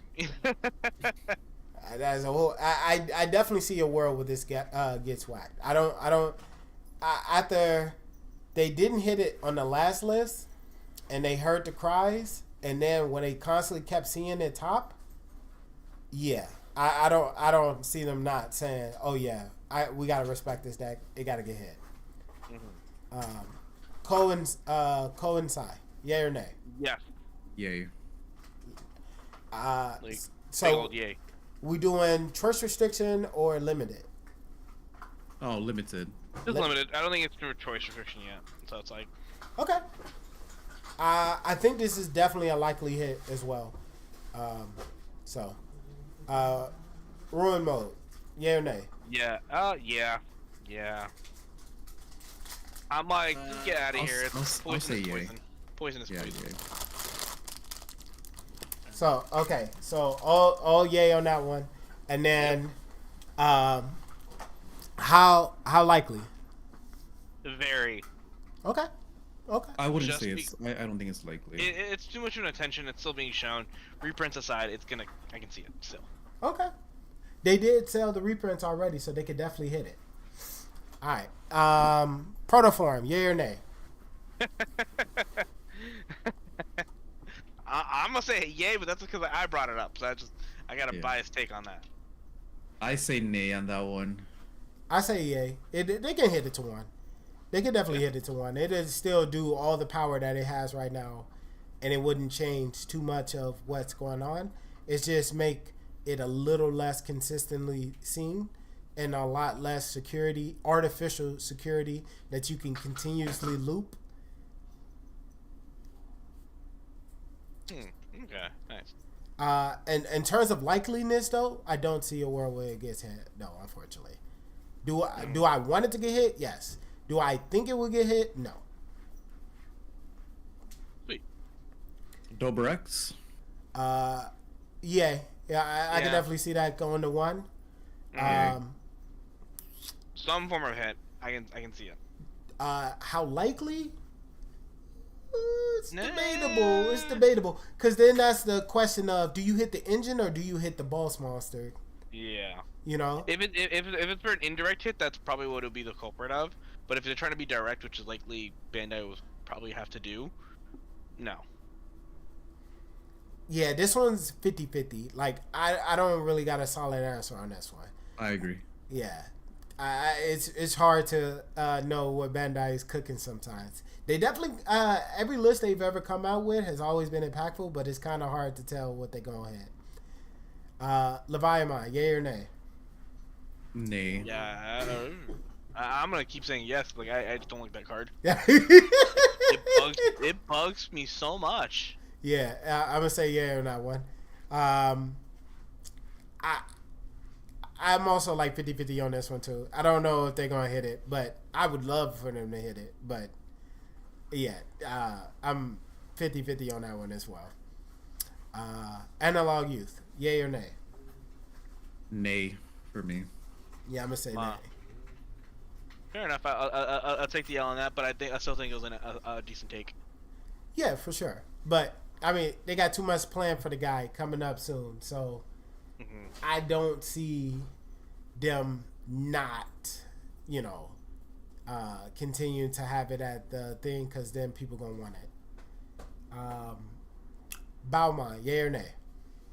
Yes. Yay. Yeah. I guess busted. In terms of likeliness, though, that's one I feel like is more likely than the Soul Lugermon, only because I feel like they feel that this would hurt them more than the Soul Lugermon, but I don't know, No, that's fair. So, but Soul Lugermon, yay or nay?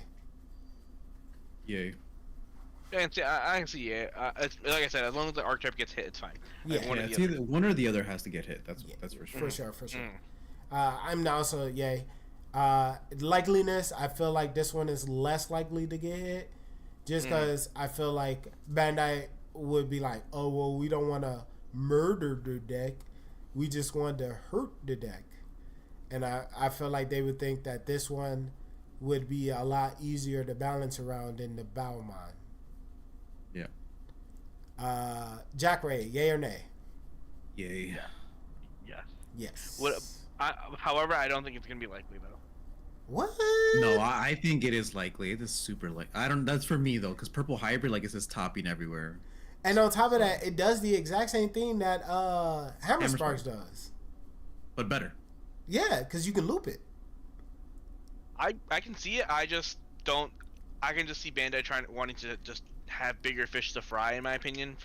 But that's just my personal opinion. But I'm agreeing with you. It is ban worthy, or hit worthy. Yeah. Yeah. We'll do these two together because they're part of the same thing. XVmon, Stingmon, yay or nay? Yes. Yay. Yeah. Likelihood, I don't see it though. Yeah. Right. Like I was saying before, they've been struggling to get results as of recently, and they haven't gotten any results in Japan as of recently as well. The Imperial list that everybody's playing right now is not blue green. I can tell you that one. So, the XVmon, Stingmon, if they wanted to make some real hard choices for blue green to really diversify the pool of cards, yeah, you definitely hit those and put them to one, and then really force them to have to adapt their game plan to other stuff. So yeah, I definitely agree with that one. The likeliness, I don't see it high, but yeah, those would be some really good hits. Magnamon, yay or nay? I want to say yes, but just because I've been dead against the deck. But after the discussion, I can feel like it can stay. It can stay. Yeah, man, I feel the same way. I used to hate the deck, but I feel like right now it's just all right. I would say nay. Yeah, I would say nay as well. Yeah. Like Magnamon is exactly that. He's a gatekeeper. He makes it so people have to take the game more seriously and play real decks. Otherwise, you're gonna get your shit blasted. That is just as simple as that.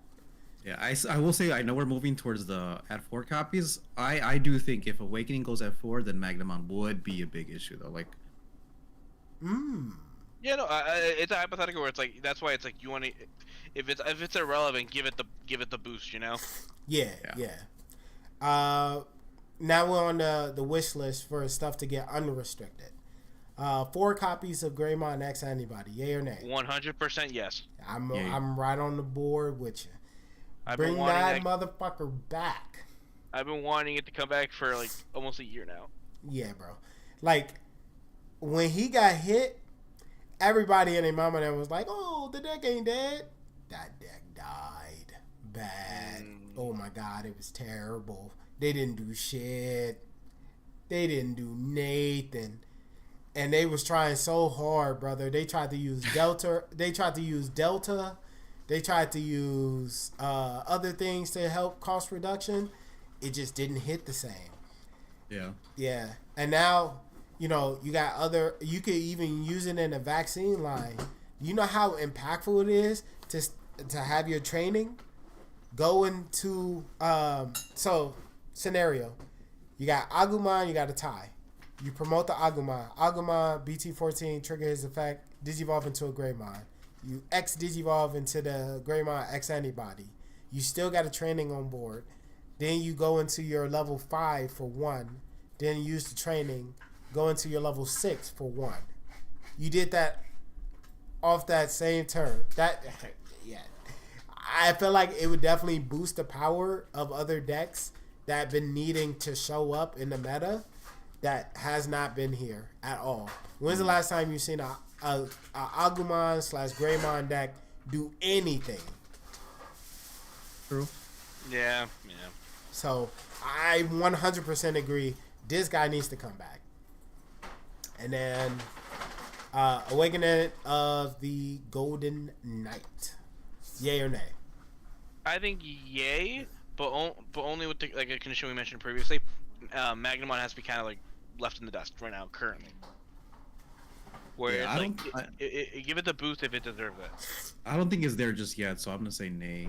No. Yeah, I'm gonna say nay on that one, only because I don't see a world where you having the ability to use 3 memory to go into an immune 6, like. Do you hear how crazy that sounds?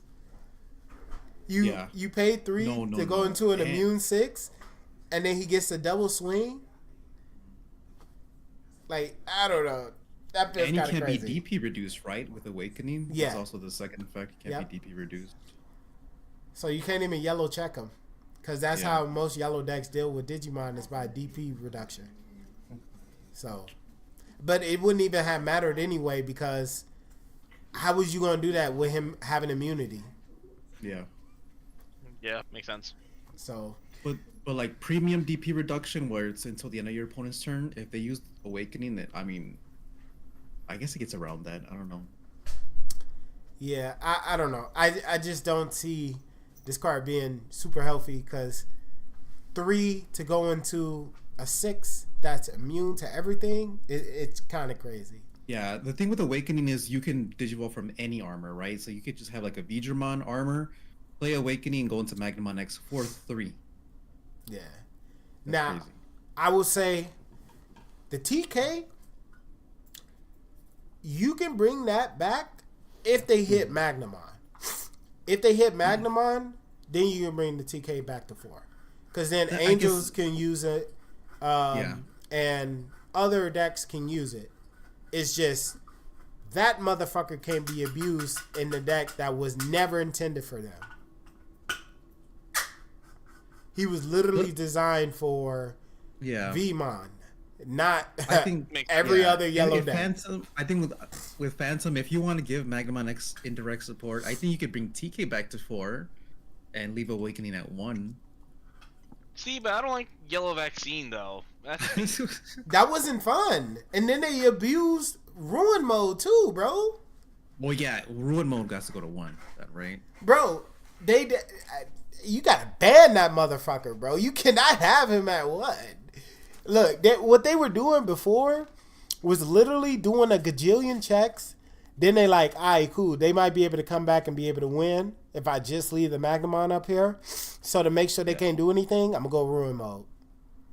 I don't care if I lose my Magnamon. I can go into it again the following turn because I got another Patamon in the Raisin area. Like you were saying, it's one of those situations where it's like, it gets hit or the problem's never going to get fixed. It has to be banned. So now you got to deal with the negative 5k blanket and another Magnamon that I'm finna bring up from the Raisin area. You can't have all of these cards existing in the same format. Otherwise, you're going to bump into previous formats again of Yellow Vaccine just dominating everything. And don't get me wrong, I like Yellow. Yellow's a cool concept.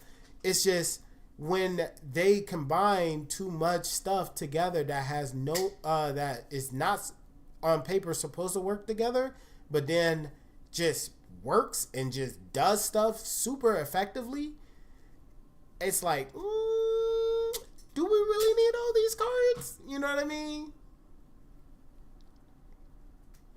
But Mock Galgamai, yay or nay?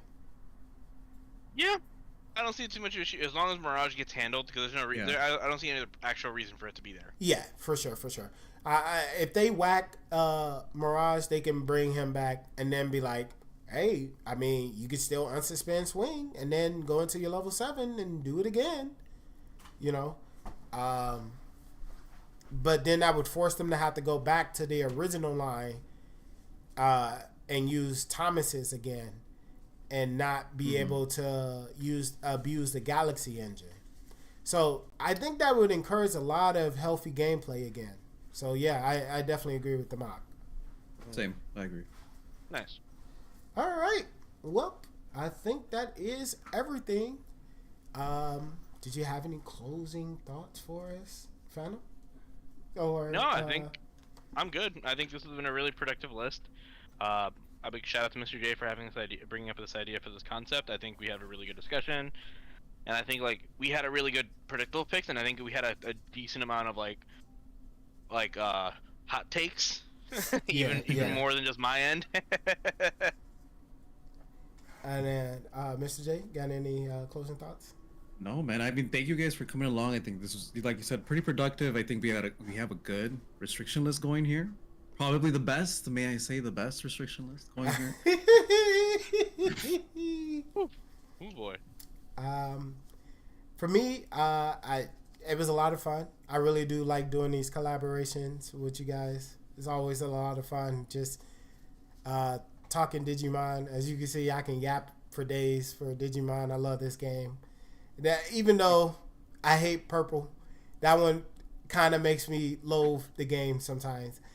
I do really genuinely love this game a lot. So it's nice to always have a good discussion about it in terms of trying to help make it more healthy, more balanced, and more fun.